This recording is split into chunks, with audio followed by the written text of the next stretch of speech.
I will go ahead and apply this on my face.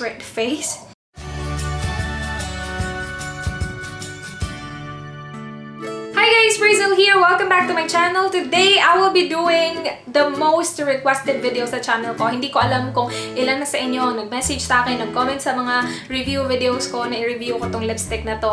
And you guys, kahit na sobrang mahal niya, I decided to buy it kasi nga ang daming nag-request. So yeah, gaya nagsabi ng title, this video is going to be my first impression review on the Colourette lipstick by Fairness and Flawless. I got mine from Lazada. If you follow me on Instagram and Facebook, makita nyo na pinost ko to. So sa Lazada, this is 549 pesos. Kaya naging 600 plus yung sinabi ko sa post ko. Kasi yung shipping 99. So my total was 648 for this freaking lipstick. So I got mine in the shade Bethany kasi meron akong isang shade na gustong bilhin kaya lang out of stock siya sa Lazada. They describe this shade as dark nude. I have it on my lips right now, obviously. My package came with this pamphlet right here. So it says here, you've finally made the switch to a healthier, more glamorous swatch. Sobrang sikat na daw sa Facebook kasi isang swipe lang daw, super pigmented, super ganun, whatever. I did swatch it at the back of my hand and yes, it is really freaking pigmented. And I will show you guys the clip of me applying this on the lips later on. Tinatawag nila itong color stick. It is a lip lacquer like no other with its all-natural active. So, meron siyang vitamin C, vitamin E, collagen, hyaluronic acid, jojoba oil, grapeseed oil, avocado oil, shea butter. Nandito lahat ng mga functions niya. Ang dami niya vitamins, ha? And mga all-natural.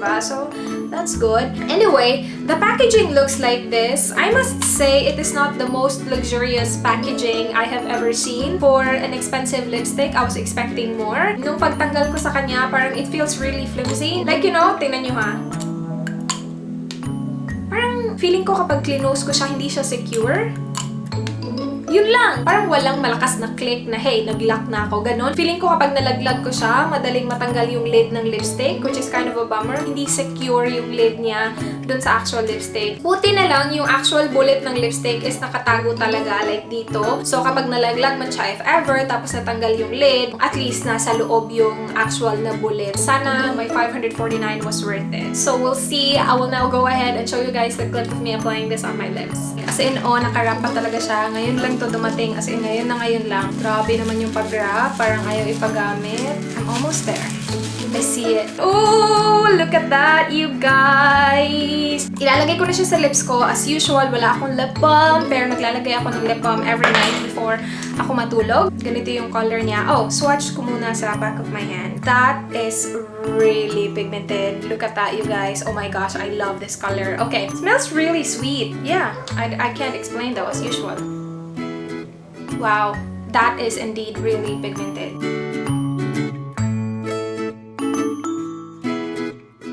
Okay, wow, napaka-pigmented nga niya. I'm not sure if this is supposed to be matte. Oh, it is a creamy matte lipstick. So, we'll see kung magiging matte siya in a bit because as of now, hindi siya matte at all. Yeah, that's what it looks like right now. So, yung color niya, parang may pagka-mauvey na nude. This is only one layer and it is really pigmented. It glided on my lips really smoothly. Meron siyang sweet na amoy sa kanya na, to be honest with you guys, I'm not a big fan. Hindi naman siya as in sobrang sama, pero hindi siya yung amoy na gusto ko. I wanna say na parang chocolate na amoy, pero not really. I don't know how to explain it. As in, sobrang dali lang niya i-apply sa lips. So, it is now 11:55 ng umaga. I'll get back to you guys later. It is now 2:36 ng hapon and isang beses lang ako kumain, lunch lang. Okay, I was expecting a lot from this lipstick kasi sabi nga nila, ang ganda-ganda daw, super pigmented daw. That one is true. Super pigmented nga naman talaga niya. Pero,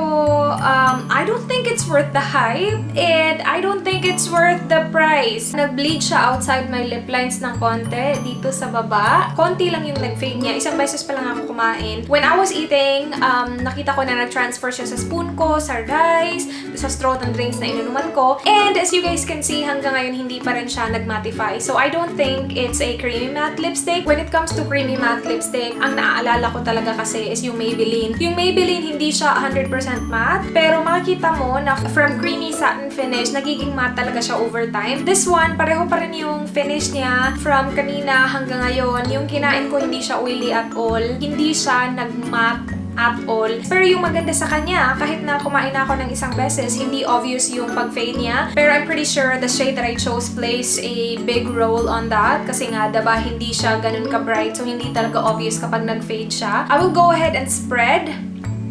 Okay, so nasi-spread naman siya pero not as smooth as I expected. Kasi nga kung titingnan mo siya, parang meron siyang may pagka-satinly na glossy finish. So, feeling ko kapag tinouch ko yung upper tsaka lower lip ko, like kapag spread ko sila, is magiging smooth siya. Hindi siya ganun ka-smooth. Merong medyo tagging na nangyayari. I honestly don't feel too retouch right now kasi nandun pa rin naman yung lipstick. Okay pa rin naman siya. So far, wala akong masasabi na there's something special with this lipstick. Well, except that it's made of all natural ingredients, something. So, hindi ko alam ha, hindi ko sure. That is something special kasi alam mo na as in 1,000% safe siya gamitin because of those ingredients if I'm right. Pero I'm gonna continue wearing it like this because again, I don't feel the need to retouch. Nandun pa rin naman yung color payoff. And yeah, I will get back to you guys later. I am back! It is now 8:10 ng gabi. Katatapos ko lang mag-dinner. And in fairness sa lipstick na to, you guys ha, it is long-lasting. Ang dami kong beses nag-snack today. Kumain ako ng mais. Alam nyo naman yung corn. Kapag kinain mo yung corn, as in kain talaga, diba? Ang daming beses ko na din uminom. Nag-fade siya, pero even yung pagka-fade niya, walang harsh line at all, which is good. Isang beses ko lang siya sprinted, ganon.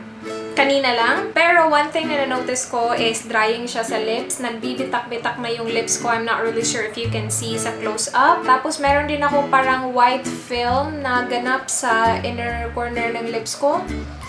I'm not sure if you can see that and that's kind of gross, so I should not show you that. Which is new to me actually kasi hindi ganito yung ibang lipstick sa lips ko at all. Actually, wala pa akong na-try na lipstick na ganito yung resulta niya sa lips. Ito pa lang, first. It's fine! It's long-lasting. Parang nakakalito lang kasi it says creamy matte, tapos hindi naman siya nagmamat talaga. Tapos hindi siya nagmamat pero drying siya. Parang what's going on? And then again, first time ko na-experience from a lipstick na mayroong white film na ganap sa inner part ng lips ko. I don't like it.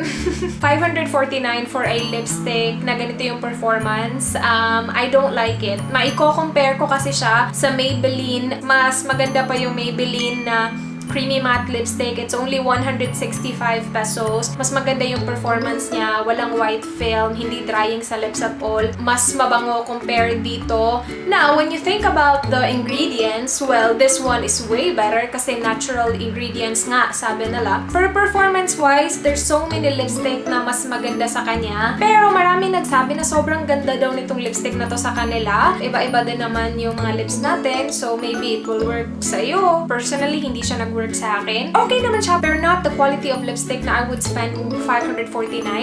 You know what I mean? So, for me, it's way too much. So, those are my thoughts. And I hope you guys enjoyed this review. Please do like the video if you found the video helpful. Please subscribe if you're not yet already. I hope to see you on my next one. Do not forget me. Goodbye, guys! This one is in the shade Colourette. Really?